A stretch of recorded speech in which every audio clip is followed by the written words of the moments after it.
السلام علیکم ورحمۃ اللہ وبرکاتہ۔ ناظرین، ایک شخص نے مفتی طارق مسعود صاحب کے بیانات سن کر چوتھی شادی کر لی۔ اس کے بعد اس کے ساتھ کیا ہوا، بہت ہی دلچسپ واقعہ ہے۔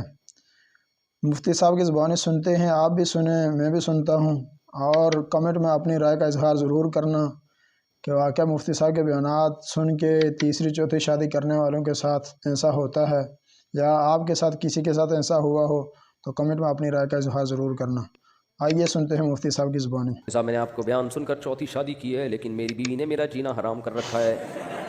وہ تو ہوگا۔ کہتی ہے میں کہاں آ گئی، میں کیا کروں۔ سب کی بیویوں نے ایسے موقع پہ یہی کیا ہوتا ہے، تو آپ بھی تو دوسری نہیں چوتھی کر رہے ہو یار۔ ماشاءاللہ۔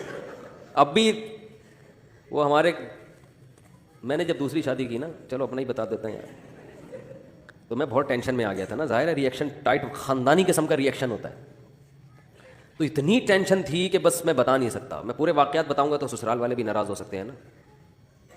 تو میں اپنے ایک بڑے استاذ کے پاس پہنچ گیا اس ٹینشن میں۔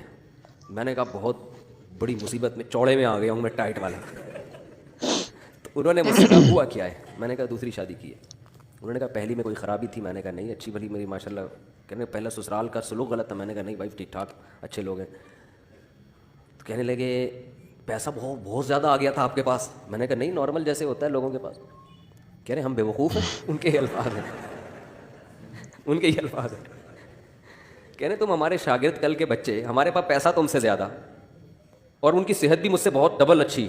میں تو اس وقت بہت باریک تھا، آپ لوگوں نے تو میرا ماضی نہیں دیکھا۔ میں تو 2013 کے بعد تھوڑا سا میرا جسم پہ گوشت آیا، ورنہ تو میں ایسے باریک، پتلا نہیں باریک تھا۔ تو انہوں نے کہا اتنے باریک آدمی ہو تم، ہماری صحت بھی اچھی۔ تو پھر مجھے کہنے لگے، مجھے نہیں، ایک دوسرے شاگرد کو کہنے لگے کہ ایک آدمی کو شہد پینے کا شوق ہے، جوش میں آ کے وہ ڈائریکٹ شہد میں ہاتھ دے کے، چھتے میں ہاتھ دے کے شہد نکال رہا ہے، اور پھر آ کے شکایت کرتے ہیں مکھیاں کاٹ رہی ہیں۔ آگے ابھی بات کمپلیٹ نہیں ہوئی۔ انہیں تو بتاؤ بہت بڑا بیوقوف ہے یا نہیں؟ تو وہ دوسرا میرا کلاس فیلو تھا، اس نے کہا ہاں۔ کہتے ہیں یہ مفتی میرے بارے میں کہا، یہ اس مولوی کو دیکھو شہد کے چھتے میں منہ دے کے شہد پی رہا ہے، اور پھر آگے شکایت۔ اچھا بھائی ناظرین، آپ کو مفتی صاحب کا یہ کلپ کیسا لگا، اور کمنٹ میں اپنی رائے کا اظہار ضرور کرنا کہ کیا واقعی ہر شخص کو 3-4 شادیاں آج کے دور میں کرنا ضروری ہے۔ اور اگر پیغام یہ اچھا لگا تو اس کو لازمی شیئر کر کے ہمارے یوٹیوب چینل حافظ خرم کو بھی ضرور سبسکرائب کر دیں، تاکہ اسی طرح کی آنے والی ویڈیو آپ تک پہنچ سکیں۔ جزاک اللہ خیرہ۔